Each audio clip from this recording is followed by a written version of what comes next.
Guys তোমাদের সাথে একটা রেসিপি শেয়ার করছি। এটা আমার আগে কখনোই খাওয়া হয়নি, এই প্রথমবার খাবো।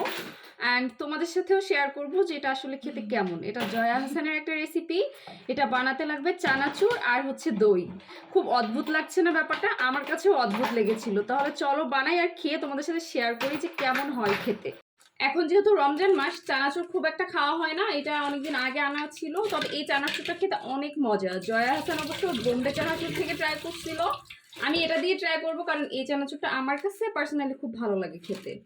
আমি মানে যতটুকু খাবো সেই পরিমাণে দই নিয়ে নিচ্ছি আর কি। প্রথমবার খাবো তো অল্প করে নিচ্ছি, যদি ভালো না লাগে আর কি ওরকম।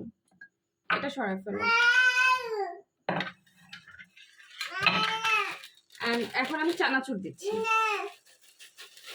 মানে খুব অদ্ভুত না ব্যাপারটা? দইয়ের সাথে চানাচুর কেমন যাবে ব্যাপারটা? আমার কাছে তো মনে হচ্ছে ভালোই লাগবে।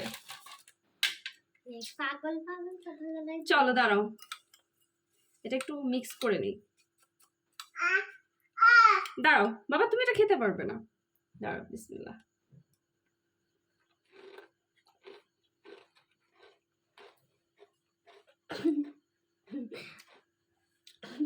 ট্রাস্ট মি, এত মজা আসলেই। তোমরা যদি বাসায় কেউ আগে না খেয়ে থাকো, অবশ্যই খেয়ে দেখবা। এত মজা, এত মজা।